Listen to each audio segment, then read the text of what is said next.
Praise the lord. ప్రభువైన యేసుక్రీస్తు నామం పేరట మీ అందరికీ నా శుభములండి. ఈరోజు బైబిల్‌లో నుంచి మనం ఏం చెప్పుకోబోతున్నామంటే, యేసయ్య చేసిన మొట్టమొదటి కార్యములు ఏమిటో మనము నేర్చుకుందాం. ఎందుకంటే ఆయన నిన్న, నేడు, నిరంతరము ఏకరీతిగా ఉన్న దేవుడు. మారనివాడు, మార్పు లేనివాడనమాట. ఆ విధముగా దేవుడైతే ఎల్లప్పుడూ కూడా ఒకే రీతిగా మారని దేవుడు. మనము ఆయన చేసిన మొట్టమొదటి కార్యములు ఏమిటో చూద్దాం. యేసయ్య అయితే భూమి మీద రాకముందే ఒకరి మరణమును జీవముగా కూడా మార్చి ఉన్నారు. 6వ నెలలో గాబ్రియేలు దూత గలయల్లోని నజరేతు ఊరిలో దావీదు వంశస్థుడైన యేసుపునకు ఒక పురుషునితో ప్రదానము చేయబడిన కన్య యొద్దకు దేవుని చేత పంపబడిన ఆ కన్యక పేరు మరియ. ఆ దూత లోపలికి వచ్చి ఆమెను చూసి, దయాప్రాప్తురాలా, నీకు శుభము, ప్రభువు నీకు తోడై ఉన్నాడని చెప్పెను. ఆమె ఆ మాట బహుగా తొందరపడి ఈ శుభవచనము ఏమిటో అని ఆలోచించుచుండగా దూత, మరియా, భయపడకము, దేవుని వలన నీవు కృప పొందితివి. ఇదిగో, నీవు గర్భమును ధరించి కుమారుని కని ఆయనకు యేసు అని పేరు పెట్టెదవు. ఆయన గొప్పవాడై సర్వోన్నతిని కుమారుడు అనబడును. ప్రభువైన దేవుడు ఆయన తండ్రి అయిన దావీదు సింహాసనమును ఆయన ఒక్కిచ్చును. ఆయన యాకోబు వంశస్థులను యుగ యుగములు ఏలును. ఆయన రాజ్యము అంతము లేనిదై ఉండునని ఆమెతో చెప్పెను. అందుకు మరియ, నేను పురుషుడను ఎరగని దానినే, ఇది ఎలాగూ జరుగునని దూతతో అనగా, దూత, పరిశుద్ధాత్మ నీ మీదకి వచ్చును, సర్వోన్నతి శక్తి నిన్ను కమ్ముకొనును గనుక పుట్టబోవు శిశువు పరిశుద్ధుడై దేవుని కుమారుడు అనబడును. మరియు నీ బంధువురాలు ఎలిజబెత్ కూడా తన వృద్ధాప్యమందు ఒక కుమారుని గర్భము ధరించి ఉన్నది. గొడ్రాలు అనబడిన ఆమె ఇది 6వ మాసము. దేవుడు చెప్పిన ఏ మాటైనను నిరార్థకము కానేరదని ఆమెతో చెప్పెను. అందుకు మరియ, ఇదిగో, ప్రభు దాసురాలును, నీ మాట చప్పున నాకు జరుగును గాక అనెను. అంతటా ఆ దూత ఆమె యొద్ద నుండి వెళ్ళెను. ఆ దినమున మరియ లేచి యూదా ప్రదేశంలోనికి కొండ సీనులో నుండి ఒక ఊరికి త్వరగా వెళ్ళి జకర్య ఇంటిలో ప్రవేశించి ఎలిజబెత్తుకు వందనము చేశాను. ఎలిజబెత్తు మరియ వందనములు ఎనగానే ఆమె గర్భములో శిశువు గంతులు వేసెను. అంతటా ఎలిజబెత్తు పరిశుద్ధాత్మతో నిండుకొన్నదై బిగ్గరగా ఇట్లా నేను ఆవిడంట గర్భము దాల్చినప్పటికీ కూడా ఆ దినములలో పిమ్మట అతని భార్య ఎలిజబెత్ గర్భవతే, మనుషులలో రాకుండా అవమానము తీసివేయుటకు నన్ను కటాక్షించి దినములలో ప్రభు ఇలాగు చేసిననుకొని 5 నెలలు ఇతరుల కంట కనబడకుండా ఉందంట. ఎందుకంటే ఆవిడి గర్భంలో ఉన్న శిశువైతే అది నిజమే, కానీ ఏ చలనము కూడా లేదు కాబట్టి ఆవిడ ఇతరులకి ఎవ్వరికి కూడా కనపడలేదంట. ఇది దేవుడు చేసిన మొదటి కార్యము. తర్వాత ఆయన భూమి మీదకి వచ్చిన తర్వాత 30 సంవత్సరాలకు ఆయన బాప్టిషన్ తీసుకుంటాడు. నా వెనక ఒక మనుష్యుడు వచ్చుచున్నాడు, ఆయన నాకంటే ప్రముఖుడు గనక నాకంటే మొదటివాడాయను. నేనెవరిని గూర్చి చెప్పితినో ఆయన ఈయనే.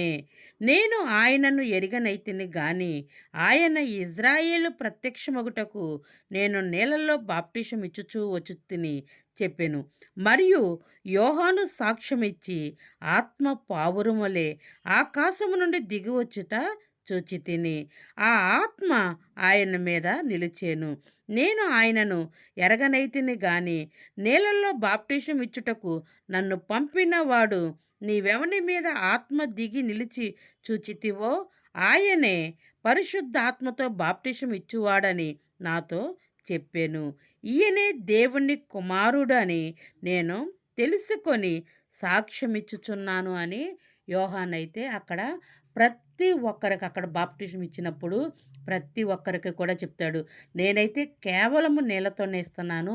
నా వెనక వచ్చిన వాడు ఈయన ఆత్మతో, సత్యముతో కూడా బాప్టిజం ఇచ్చును అని దేవుడి గురించి చెప్పి ఉన్నాడు.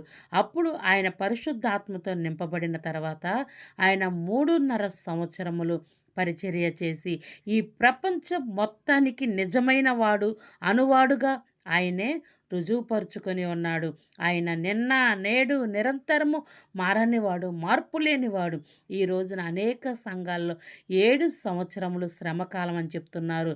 కానీ అది అంతా అబద్ధం. 3.5 సంవత్సరములు ఆయన పరిచర్య ముగించబడి ఉన్నది.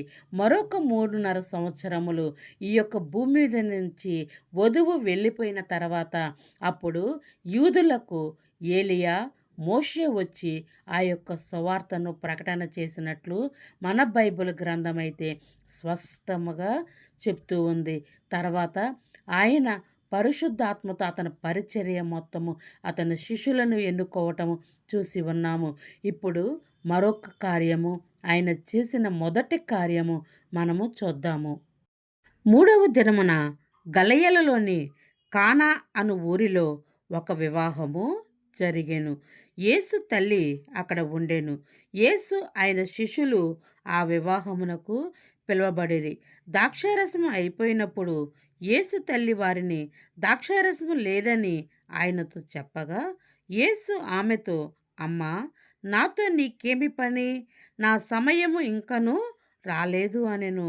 ఆయన తల్లి పరిచారకులను చూచి, ఆయన మీతో చెప్పినది చెయ్యమనెను. యూదులు శుద్ధీకరణ ఆచార ప్రకారము 2-3 తూముల పట్టు 6 రాతి బాణలు అక్కడ ఉంచబడి ఉండెను.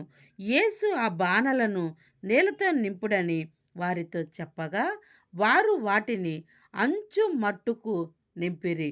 అప్పుడు ఆయన వారితో, మీరెప్పుడు మంచి విందు ప్రధాన యొద్దకు తీసుకొని పొండని చెప్పగా, వారు తీసుకొని పోయి ఆ ద్రాక్షారసము ఎక్కడ నుండి వచ్చెనో ఆ నీళ్లు ముంచి తీసిపోయిన పరిచారకులకే తెలియనే గాని విందు ప్రధానికి తెలియకపోయెను గనక, ద్రాక్షారసమైనను ఆ నీళ్లు రుచి చూసినప్పుడు ఆ విందు ప్రధాని పెండ్లి కుమారుణ్ణి పిలిచి, ప్రతి వాడు మొదటి మంచి ద్రాక్షారసము పోసి జనులు మత్తుగా ఉన్నప్పుడు జబ్బు రసము పోయునని, నీవైతే ఇది వరకును మంచి ద్రాక్షారసము ఉంచుకొని ఉన్నావని అతనితో చెప్పెను. గలిలయ కానాలోనికి యేసు ఈ మొదట సూచక క్రియను చేసి తన మహిమను బయలుపరిచెను. అందువలన ఆయన శిష్యులు ఆయన యందు విశ్వాసము ఉంచిరి. యేసయ్య చేసిన ఈ మొదటి కార్యము మనము చూసి ఉన్నాము. దీనివల్ల మనము ఏమి నేర్చుకోవాలంటే, ఆయనకు అసాధ్యమైనది ఏదియు కూడా ఉండదు, ఉండబోదు కూడా. ఆయన రాజ్యం అంట అంతము లేనిదంట. అది శాశ్వతమైన రాజ్యం అంట. ఆ రాజ్యము కొరకు నీవు నేను కూడా సిద్ధపడవలసి ఉన్నది. మన యొక్క ప్రతి ఒక్క తప్పిదములు మనము దేవుని ఎదుట ఒప్పుకొని విడిచిపెట్టి ఆయన కృప పొందులాగున మనము ప్రార్థించుకొని నూతనమైన జీవితాలు మనము జీవించాలి. ఆయన కార్యము చూసి ఆయన యొక్క శిష్యులు ఆయన మీద విశ్వాసం ఉంచేరి. చూసి నమ్ముట కంటే చూడక నమ్మిన వారు ధన్యులు అని దేవుని వాక్యము సెలవిస్తూ ఉంది. ఆయన యొద్దకు పిలిచిన ప్రతి ఒక్కరూ కూడా ముందు పరీక్షించబడతారు. ఆ తర్వాత ఆయన మహిమతో నింపబడతాడు.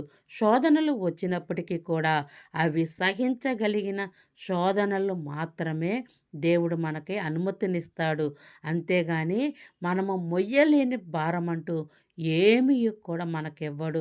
అందుకని ఈ రోజున బైబిల్ ఏమి సెలవిస్తుందో అని తెలుసుకొని పిల్లలైన మీరు దేవుని యందు ఎవరు నిజమైన వారో ఎవరు కల్పితమైన వారో తెలుసుకొని దాని ప్రకారంగా మనము జీవించి ఆయన మహిమకరముగా ఈ భూమి మీద మనము జీవిద్దాం.